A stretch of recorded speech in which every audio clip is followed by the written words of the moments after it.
Fruit. I love fruit. I love the fruit that Michigan provides. Strawberries, cherries, peaches, blueberries, and apples. Since we have lived in Thailand for 14 years serving in ministry, those fruits I mentioned are expensive, if not impossible to find here. Additionally, they can be expensive. A package of imported cherries I saw at the store the other day were $1 per cherry. Thankfully, I've found new fruits to love. Passion fruit, lychee, mango, guava, and papaya. But it took some time for my taste buds to make the change. But the fruit of the Spirit is love, joy, peace, patience, kindness, goodness. God's goodness. The Greek word for goodness used in Galatians 5:22 is agathosune. We know that this word has several meanings because it's used in several other places in the New Testament.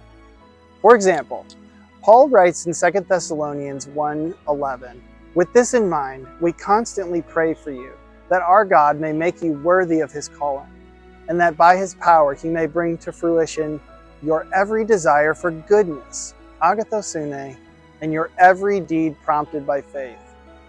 God's goodness in us.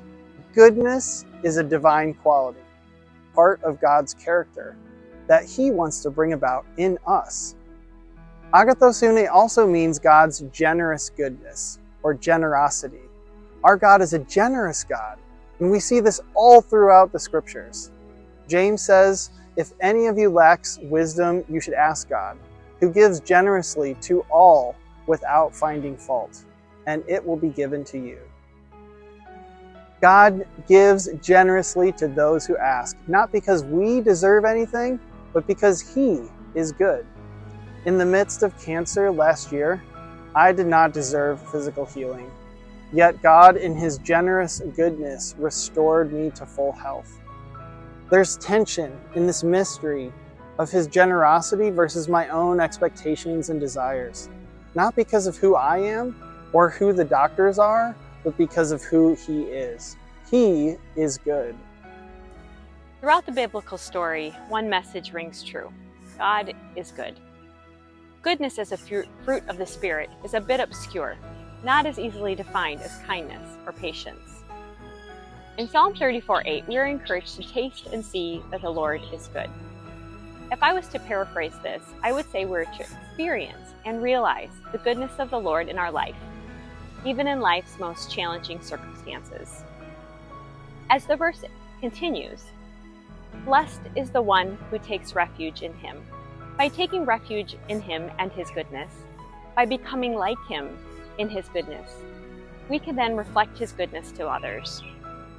This goodness is found in God alone, not in our abilities, the expectations of others, or the messages of the world. Therefore, we do not merely choose to be good by doing good things, but through taking refuge in God. His goodness will naturally permeate into all we do.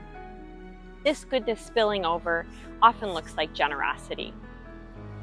I go to the local market often to buy fruits and vegetables.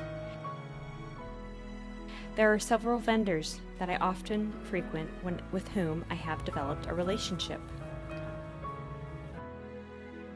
One woman in particular is heavily pregnant with her third child. Recently, she shared with me some of her struggles, selling vegetables in the 100-degree heat, caring for her 2 children while working and pregnant, and her oldest child is displaying learning disabilities. Taking time to listen to her story, not judging her circumstances, and choosing to buy produce from her even if it doesn't look the best, are small ways I'm trying to be generous. I pray that she will see God's goodness spilling over from me to her. Just as my taste buds needed time to make the shift from raspberries to lychee, my heart continually needs time to taste and see God's goodness. Allowing God's truth to permeate my thinking and my actions will open the door for generous goodness.